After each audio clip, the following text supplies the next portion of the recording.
ETF index mutual funds నేర్చుకుని stock మార్కెట్లో రాణించాలనుకుంటున్నారా? వెంటనే ఈ నెంబర్కి కాల్ చేయండి.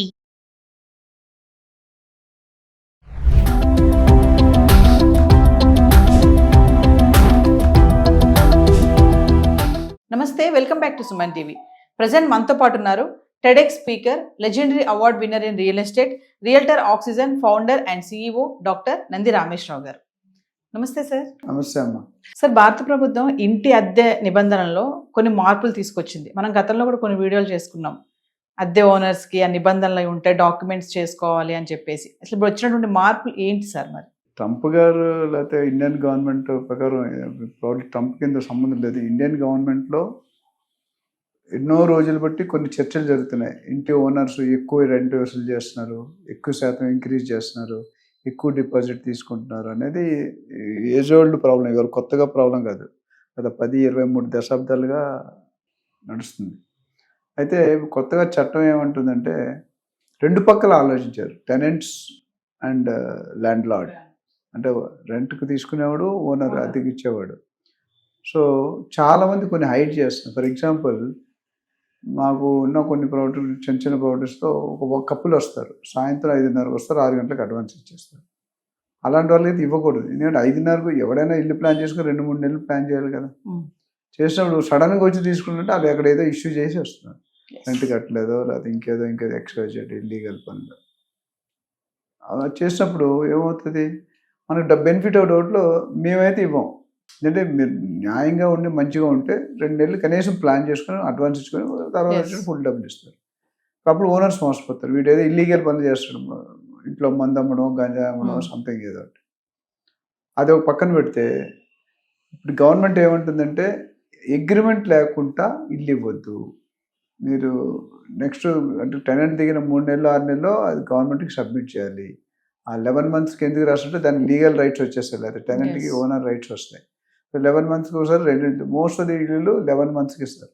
అండ్ జనరల్గా అయితే 2 నెలలు అడ్వాన్స్ తీసుకోవాలి జనరల్గా. కానీ ఇప్పుడు ఏమైందంటే 2+1 అంటున్నారు, ఒక్కో దగ్గర 3 నెలలు 4 నెలలు కూడా అదే 3+1 అంటే గవర్నమెంట్ ఏమంటే 2 నెలలు లేవో అంటుంది. సో ఇప్పుడు ఏం చేస్తున్నారు, రన్నింగ్ మంత్ అడ్వాన్స్ 2 నెలలు వాళ్ళ దగ్గర ఉండాలి. కన్ఫ్యూజన్ అది. 1 మంత్ రన్నింగ్ రెంట్ వాళ్ళు మళ్ళీ ఏదైనా మీరు ఒకటేసో 1 నెల నుంచి మీరు కట్టకపోతే వెళ్ళిపోతే. సో అదొక డౌట్ ఉంది. సో దానికి ఏమన్నారంటే మీరు డెఫినెట్గా 2 నెలలు మాత్రం తీసుకోవాలి, ఎక్కువ తీసుకోకూడదు, అది కూడా డిక్లేర్ చేయాలి అగ్రిమెంట్లో అంటున్నారు. సో అదొక పాయింట్. అట్లానే ఓనర్స్ ఇప్పుడు జనరల్గా ఎవ్రీ ఇయర్లీ ఇంక్రీజ్ ఉంటుంది. ఇయర్లీ ఇంక్రీజ్ ఉన్నప్పుడు నెల ముందు చెప్తాం. అలాగే నోటీస్ పీరియడ్ అని ఏదో ఉంటుంది, 2 నెలలు 3 నెలలు. ఆ నోటీస్ పీరియడ్ ముందు 2 నెలలు, జనరల్గా 3 నెలలు పెట్టాలంటున్నారు. మనం ఖాళీ చేయమన్నా వాళ్ళు ఖాళీ చేయాలి, వాళ్ళు కూడా సడన్గా ఖాళీ చేసి వీకెండ్ కలుగుతారండి. మనం సడన్గా ఖాళీ చేయడం, మనం రెంట్ వాళ్ళకి ఇవ్వాలి. అది రెండో కండిషన్ పెట్టారు. మూడోది ఏమంటే ఇప్పుడు కమర్షియల్గా ఉంటుంది, వాళ్ళు ఎక్కడ క్లారిటీ ఇవ్వలేదు. కమర్షియల్కి 6 మంత్స్ తీసుకుంటున్నారు. అదే బెంగళూరు అయితే రెసిడెన్షియల్గా 1 year తీసుకుంటాడు. మీరు బెంగళూరు ఇల్లు జరగకుండా ఢిల్లీ, ముంబై కంటే 1 year అడ్వాన్స్. 1 year advance. ఇప్పుడు అంటే నువ్వు 50,000 తీసుకుంటే 6 లక్షలు అడిగి ఇవ్వాలి. ఇంకా కొంతమంది 12+1 అంటారు, which is very abnormal. So అందుకని ఏంటంటే ప్రాపర్టీ వాల్యూ మీద కూడా బేస్ చేసి మీకు రెంట్లు పెట్టమంటున్నారు. అంటే 50 లక్షలు అయితే ఒక రెంటు, ₹1,00,00,000 అయితే ఒక రెంటు. ఆ రెంట్ అంటే వాల్యూ బట్టి దాని ప్రొపోర్షనేట్గా ఉండాలి. పెంచడం కూడా 5% సీలింగ్ పెట్టారు. 5% అది బిలో, అబోవ్ ఉండకూడదు ఎవ్రీ ఇయర్కి. సపోజ్ 2 years అంటే 10% పెట్టుకోవాలి, 3 years అంటే 15%. పరిమితులు ఉంటాయా సార్? ఇంత పెంచాలి ఇంత పెంచాలి ఉంటుంది. అది గవర్నమెంట్ ఇప్పుడు అదే క్లారిఫై చేస్తుంది కదా.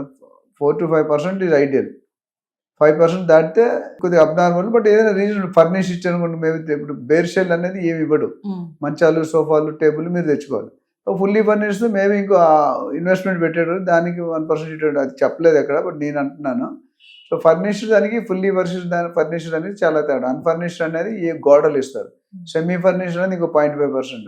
ఫర్నిష్డ్ అనేది ఫుల్లీ ఫర్నిష్డ్ మీరు ఏం తేవాలి, మీ బట్టలు తెచ్చుకుంటే చాలా వెళ్ళేవారు కాబట్టి మిగతా లూజ్ ఫర్నిచర్, సోఫా, కిచెన్ అన్నీ ఆలే ఇస్తారు. సో ఆ విధంగా చూసుకుంటే 5% అంటే పెంచితే అది it's not correct, against the policy అంటారు. So we are talking about basic rent, we are talking about the advance, we are talking about the notice period.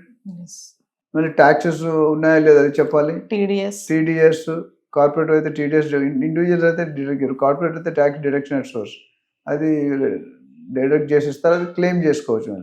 So other tenant కొంతమంది ఫుల్ వాల్యూ, హాఫ్ వాల్యూ అని ఉంటారు.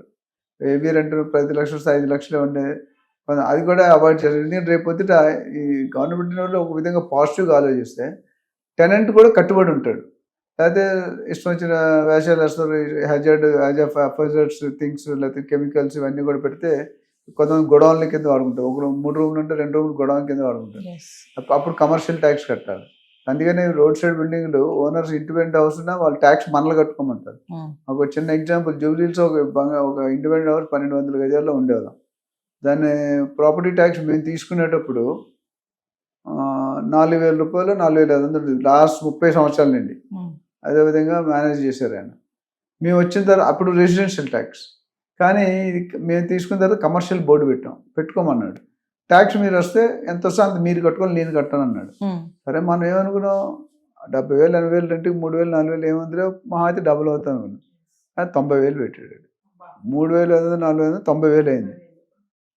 అంటే ఎంత, not 10 times, not 30 times, 25 times, which is shocking news. ఇప్పుడు అది commit అయిపోయాం already. ఎందుకంటే ఎప్పుడో పాత ఆయన ఒక కమిషనర్ ఆఫ్ పోలీస్ ఒక ఆయన ఓనర్ సమ్మో 30 years చెకింగ్ అవ్వకుండానే ఏదో చూసుకున్నారు. అది ఒక ఎవ్రీ 5 years 4 years రివైజ్ అవుతారు, కొలుసుకుంటారు మెజర్మెంట్. కొంతమంది ఇవాళ 2 floor ఉంటే రేపు నెక్స్ట్ ఇయర్ 3 floor అయిపోతాయి, నెక్స్ట్ టైం వచ్చి 3 floor వేస్తాడు. ఇక్కడ అది లక్కీగా ఏంటంటే ఎన్ని సంవత్సరాలు ట్యాక్స్ డిపార్ట్మెంట్ ఎవరు చూడలేదు. ఆ తర్వాత ఇప్పుడు ప్రాపర్టీ ట్యాక్స్ పెరిగితే బట్ మాకు ఆప్షన్ లేక ఉండిపోయాం. మనం 5 years కాంట్రాక్ట్ ఇచ్చాం, లాక్ ఇన్ పీరియడ్ ఇచ్చాం. అంటే 5 years దాకా మీరు ఖాళీ చేయకూడదు, చేయమని కూడా మేము ఖాళీ చేయాలి. సో ఓవరాల్గా చూసుకుంటే ఈ టర్మ్స్ అనేది మోర్ ప్రొఫెషనల్గా సిస్టమైజ్ ఒక ప్రాసెస్.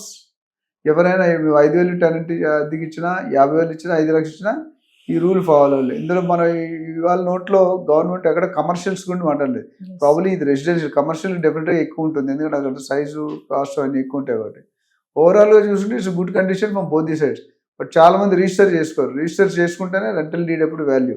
పేపర్ మీద రాసుకుంటే సో సంథింగ్ గుడ్లో మెల్ అంటారు కదా, something is better than nothing. అంటే రెంట్కి వచ్చినప్పుడు ఈ డాక్యుమెంట్ అనేది ఉంటుందా సార్? అసలు చాలా మంది చేస్తారు ఈ పని, డాక్యుమెంట్ చేసుకోవడం. అంటే ఇప్పుడు ఒకప్పుడు ఉండేది కాదండి, ఇప్పుడు మేజర్గా 70-80% ఏర్పడి. ఎందుకంటే పేపర్ లేకపోతే నువ్వు ఎక్కడ బ్లాక్ వైట్ ఉంది అనుకోండి, ₹1,00,000 రెండు, మీరు 50,000 ఉండి వాడు 50,000కి లెక్క చెప్తారు, ఇంకో 50,000 లెక్క చేయడు, ఎక్కడ రిసిప్ట్ లేదు కదా. సో రెంట్ ఇచ్చేవాడు రిసిప్ట్ తీసుకుంటారు. ఆ receipt is base how much అయిపోయింది. లేకపోతే కోర్టుకి వెళ్ళినా, కేసుకి వెళ్ళినా, మనం పోలీస్ స్టేషన్ ప్రూఫ్ ఉండాలి. ప్రూఫ్ లేకపోతే ఎట్లా, నేను ₹1,00,000 ఇవ్వకుండా అనేది కూడా చాలా మంది వైట్ చేసుకుంటారు. మంచిది యాక్చువల్లీ, ట్యాక్స్లు కడితే దర్ లాట్ ఆఫ్ బెనిఫిట్స్. మార్కెట్లో ఇమేజ్ పెరుగుతుంది. కొంతమంది ఇప్పుడు చూసుకుంటే పవర్ బిల్లు 8-9 లక్షలు ఉంటుంది నెలకి బిల్లు. అదే పెద్ద మన రిలయన్స్ గ్రూప్ చూసుకుంటే ₹1,00,000 దాకా ఉంటుంది ఒక నెల పవర్ బిల్లు.